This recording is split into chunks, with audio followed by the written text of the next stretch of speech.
ஜனாதிபதி தேர்தல் எங்களுக்கு எப்படி எந்த மாதிரி இருந்தாலும் எங்கெண்ட தமிழரை ஜனாதிபதியாக விடுகிறதுக்கு எந்த ஒரு சந்தர்ப்பமும் இல்லை. நாங்கள் சிறுபான்மை என்று சொல்லி ஒதுக்கப்படும். அதே நேரத்திலே ஜனாதிபதியாக யார் வந்தாலும் இந்த வலிந்து காணாமலாக்கப்பட்ட உறவுகளுக்கு நீதி கிடைக்காது. ஏனென்று சொன்னால் வாரவர்களும் ஏதோ ஒரு விதத்தில் குற்றம் புரிந்தவர்களை தாங்கள் காப்பாற்ற வேணும். அந்த இராணுவமாக இருந்தாலும் சரி, ஜனாதிபதி முன்னாள் ஜனாதிபதியாக இருந்தாலும் சரி, அவர்கள் காப்பாற்றும் முகமாகத்தான் ஜனாதிபதியாக வருவார்கள். அதால் நாங்கள் அவர்களை நம்பவில்லை, அதை பற்றி நாங்கள் சிந்திக்கவும் இல்லை. எங்களுக்கு யார் வந்தாலும் ஜனாதிபதி எங்களுக்கு பிரச்சனை இல்லை. ஏனென்றால் எங்களுக்கான தீர்வு எங்களுக்கு கிடைக்காது. அதே நேரத்தில் அவர்கள் அந்த ஓஎம்பி ஒன்றை உருவாக்கி இனி வரும் ஜனாதிபதியும் அந்த ஓஎம்பிக்கு தான் சப்போர்ட்டாக நிற்பார். ஓஎம்பி மட்டும்தான் இந்த தமிழினத்தை அழிக்கிறதுக்கு பெரிய ஒரு உருவாக்கமும் செய்யப்பட்டிருக்கு. எங்களோட நல்ல மாதிரி வழியால் கதைக்கின்றார்கள். உள்ளுக்கு அங்கே எங்களோட களங்களிலே சில போராட்டங்கள் களங்களிலே அவர்கள் கதை கேட்க மிரட்டி கதைக்கின்றார்கள், கை நீட்டி கதைக்கின்றார்கள். நான் இதை நேரடியாக எனக்கு தாக்கம் இருக்கின்றது. எங்கள் மாவட்டங்களிலே பல மாவட்ட தலைவிமாரோட ஓஎம்பி சார்ந்தவர்கள் மிரட்டல் மூலமாக கதைக்கப்பட்டது. இதை நாங்கள் சொன்னால் யாரும் நம்ப மாட்டார்கள். அதனால் எங்களுக்கு இந்த ஜனாதிபதி தேர்தல் இல்லாடி அவ வேற போயினா அவர்கள் வெளில போயினோம் எங்களுக்கு சரியான தீர்வு வரும் என்றதெல்லாம் காணாமல் போனவைக்கு மட்டுமில்லை, தமிழருக்கு எந்த தீர்வும் வராது. அதால் நாங்கள் அதை புறக்கணிக்கிறோம். அவர்கள் வந்தாலும் சரி விட்டாலும் சரி, எம்மிடம் இந்த தேர்தலை பற்றி கேட்டால் நாம் சொல்லுவோம் எங்களுக்கு இதால் எந்த ஒரு லாபமும் இல்லை என்பது. இந்த எச்சங்கள் பல இடங்களில் இருப்பதாக அந்த பிரதேச மக்கள் எங்களுக்கு அறிவித்துக் கொண்டிருக்கின்றார்.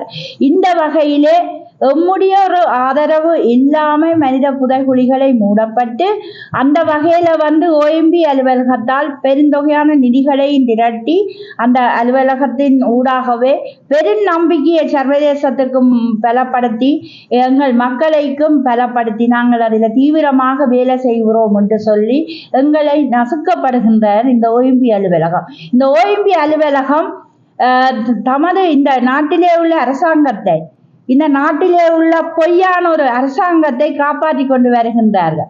காப்பாற்றுவதற்காக நாங்கள் வலிந்து காணாமையாக்கப்பட்ட உறவுகள் அவர்களுக்கு இரையாக இருக்கின்றோம். அந்த இரையை எங்களை பாவித்து கொண்டு இதையை மேற்கொண்டு வருகின்றார்கள். அதை அந்த வகையிலே வலிந்து காணாமலாக்கப்பட்ட உறவுகளாகிய நாம் அந்த இடத்தில் புதைகுழியை மூடப்பட்டதை வன்மையாக கண்டித்து அந்த இடத்தை முழுமையாக இல்லாமல் அடையாளம் இல்லாமல் செய்வதை நாம் மறுப்பாக தெரிவித்து கொண்டு இன்னும் பல மனித எச்சங்கள் அதுக்கு உள்ளதாகவும் நாங்கள் அறிந்து கொண்டு இருக்கின்றோம்.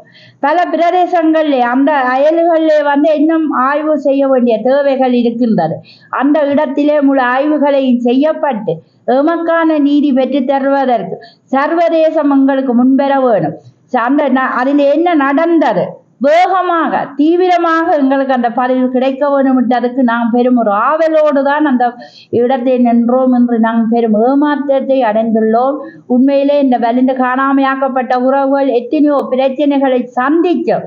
மீண்டும் மீண்டும் வலியுறுத்துறது எங்களின் சர்வதேச பொறிமுறைக்கு எங்கள் நீதி கிடைக்க வேண்டும் என்று அவர்கள் உள்நாட்டு பொறிமுறைக்கு கொண்டு எங்களை தவறுதலாக வீழ்த்தி கொண்டிருக்கின்றார்கள். உள்நாட்டு பொறிமுறையில் ஓஎம்பியை பலமாக பலப்படுத்தி கொண்டிருக்கின்றார்கள். அந்த பலத்தை பயன்படுத்தி கொண்டு இந்த ஓஎம்பி அலுவலகம் இன்றும் எமது மக்களை வலிந்து காணாமலாக்கப்பட்ட உறவுகளை மிரட்டி தங்கள் விசாரணைக்கு வர சொல்லி 2 லட்சம் ரூபா காசு தாரமா என்று சொல்லி கூறி அவர்களின் ஒப்பங்கள் வேண்டி அவர்களுக்கு மரண சான்றிதழ்கள் கொடுக்கிறதுக்கான தொடர்ச்சியான ஆயத்தங்களை செய்து கொண்டிருக்கின்றார்கள். எமது மக்கள் இன்று சென்ற 15ஆம் தேதி கூடி முல்லைத்தீவு மாவட்டத்திலே வலிந்து காணாமலாக்கப்பட்ட உறவுகளுக்கு பல அழைப்பிதழ்கள் போன் ஊடாக சொல்லி அவர்களை அவசரம் பெற சொல்லி அவர்கள் போய் அவர்கள் அந்த ஒப்பங்களிட்டு வந்திருக்கின்றார்கள். இந்த மிரட்டல்கள் வைக்கக்கூடாது நாங்கள் பல தடவைகள் சொல்லியும் அவர்கள் தங்கள் பலத்தையும் சர்வதேசத்தின் ஆதரவையும் பலப்படுத்தி எங்களை மிரட்டுறதை உண்மையிலே கண்கொண்டு நீங்கள் எல்லோரும் பார்த்து கொண்டிருக்கிறீர்கள். இந்த வகையிலே இந்த மனித புதகுழிதான் மூடப்பட்டது என்றாலும் என்ன எத்தனையோ மனித புதகுழிகள் ஒவ்வொரு மாவட்டத்திலே இருக்கின்றது. அது எங்கண்ட உறவாகவும் இருக்கலாம், உங்கள உறவாகவும் இருக்கலாம். இந்த மனித புதகுழியில உள்ளவர்கள் யார் என்பதை நாங்கள் கண்டறிய வேணும். எம்மோடு தோளோடு தோளாக நின்ற சகோதரர்களாக இருக்கலாம், தாயாக இருக்கலாம், தகப்பனாகவும் இருக்கலாம். அப்படியான ஒரு பலமான ஒரு மனித புதகுழியை இல்லாமல் செய்வதென்றது உண்மையிலே நாங்கள் எமது இனத்தை அழிக்கப்படுவதாகத்தான் நாங்கள் யோசிக்கிறோம். ஏனென்றால் இந்த நாட்டிலே 2009 யுத்தம் நடந்து முள்ளிவாய்க்கால் நிகழ்வு நாங்கள் நினைவு கூறும் போது எங்களுக்கு பல தடைகளும் பல உத்தரவுகளும் வரும். அதே நேரத்திலே வெற்றி விழா அவர்கள் கொண்டாடுகிறார். எமது பிரதேசத்திலே உங்களுக்கு தெரியும், மந்திவில்லே தூவிகள் கட்டப்பட்டு, ஆனரவு பிரதேசத்திலே தூவியல் கட்டப்பட்டு எங்களை கொன்று குவித்தவர்களின் வெற்றி விழா கொண்டாடுகிறார்கள் என்றால் அவர்களுக்கு நாங்கள் கை தட்டுவதா, கையை நீட்டி கலைப்பதாட்டதை நாங்கள் ஒவ்வொருத்தரும் முடிவெடுத்து இந்த மனித புதகுழிக்கான சரியான ஒரு தீர்வு காண்பதற்காக எதிர்வரும் 20ஆம் தேதி காலை 10 மணிக்கு கொக்கு தொடுவாய் மனித புதகுழி எங்கே இருக்கின்றோ அந்த புதகுழியை எவ்வளத்தை தோண்டப்பட்டார்களோ அந்த இடத்திலே நாம் மாபெரும் ஒரு போராட்டத்தை ஆரம்பிப்பதாக இருக்கின்றோம். ஏனென்றால் அந்த இடத்திலே நாங்கள் தொடங்கினால்தான் எங்களுக்கான நீதி எங்களுக்கு கிடைக்கும். இப்போ என்னுடைய கணவரை நான் காணாமலாக்கப்பட்டு தேடுகின்றேன் என்று சொன்னால் நான் நீதிக்காக தேடிக்கொண்டிருக்கின்றேன். அந்த வகையிலே எமக்கான நீதி கிடைக்கணும், எமக்கான உரிமை கிடைக்கணும்.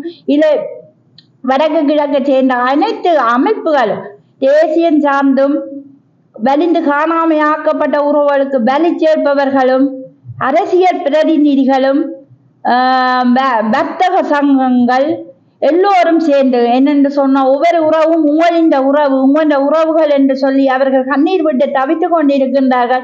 அவர்களுக்கான உரிமைகளை நாங்கள் மீட்டெடுக்க வேண்டும் என்று அந்த இடத்திலே பல்கலைக்கழகம் வடக்கில் கிழக்கிலே இருக்கும் பல்கலைக்கழக மாணவர்கள் குறுகிய நாளைக்குள்ளே நாங்கள் இந்த அழைப்பை தருகின்றோம் என்று சொல்லி வருத்தப்படாமல் இந்த அழைப்பை ஏற்றி நீங்களும் அந்த போராட்டத்தில் ஈடுபட்டு உங்களுக்கான நீதியை பெற வேண்டும் என்பதற்காக நான் இந்த அழைப்பு விடுகின்றேன். இந்த அழைப்பு ஏற்று அனைவரும் வாகன போக்குவரத்துகள் சில மாவட்டங்களுக்கு நாங்கள் விடப்படும், சில மாவட்டங்களில் இருந்து அமைப்புகள் ஊடாக பெறப்படும். ஏனென்று சொன்னால் வலிந்து காணாமலாக்கப்பட்ட உறவுகளுக்கு கொழும்பிலிருந்து வடக்கு கிழக்கு அனைத்து பிரதேசத்திலேயும் பல அமைப்புகள் நீங்கள் வேலை செய்து கொண்டிருக்கிறீர்கள். அந்த அமைப்புகள் இந்த இடத்திலே எங்களுக்கு பலம் சேர்த்து பலமாக நின்று போராட வேண்டும் என்று சொல்லி, இதே நேரத்திலே சர்வதேச ஊடகமாக இருந்தாலும் சரி, வடக்கு கிழக்கிலே உள்ள ஊடகங்கள் அனைவரையும் அந்த இடத்திலே அந்த ஊடகம் ஊடாக எங்களுக்கு சர்வதேசத்துக்கு எங்கள் பயணத்தை தொடர்வதற்கு ஆதரவு தர வேண்டும் என்று சொல்லி உங்களை அன்பாக கேட்பதோடு அனைவரையும் இந்த போராட்டத்திலே கலந்து கொள்வதற்கு அவசியமான அழைப்பை இன்றைய நாள் வலிந்து காணாமலாக்கப்பட்ட உறவுகள் சார்பிலே 8 மாவட்டம் சார்பிலே நாம் இந்த அழைப்பை விடுகின்றோம்.